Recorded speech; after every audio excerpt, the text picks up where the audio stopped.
ஒரு காலத்தில் பச்சை மலைகளும் மலர்களும் சூழ்ந்த ஒரு அழகான ராஜ்யம் இருந்தது. அந்த ராஜ்யத்தில் ஒரு இளவரசி வாழ்ந்து வந்தாள். அவள் அழகானவள் என்பதற்காக அல்ல, அவளுடைய நல்ல எண்ணங்களால்தான் எல்லோரும் அவளை நேசித்தார்கள். அவளுடைய மனம் எப்போதும் கருணையாலும் அன்பாலும் நிரம்பியிருந்தது. அந்த இளவரசி தினமும் தன்னுடைய ராஜ்யத்தைச் சுற்றி நடந்து செல்லுவாள். யாருக்காவது உதவி தேவைப்பட்டால் தயங்காமல் உதவுவாள். யாராவது வருத்தமாக இருந்தால் அவர்களுக்கு நம்பிக்கையூட்டும் வார்த்தைகளை சொல்வாள். அவள் செய்யும் ஒவ்வொரு நல்ல செயலும் அவளுடைய உள்ளத்தில் ஒரு ஒளியாக மின்னத் தொடங்கியது. ஒரு நாள் ராஜ்யத்தின் மீது ஒரு பெரிய சவால் வந்தது. இருள் போல பயமும் கவலையும் மக்களின் மனங்களில் பரவத் தொடங்கியது. அப்போது இளவரசி வாளையும் கவசத்தையும் எடுத்துக்கொள்ளவில்லை.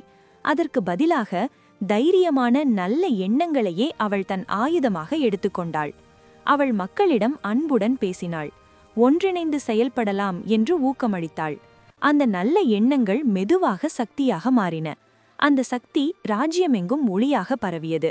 பயம் குறைந்து நம்பிக்கை பிறந்தது.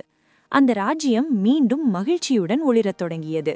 இளவரசி அப்போது அனைவருக்கும் ஒரு பெரிய பாடம் கற்றுத்தந்தாள்.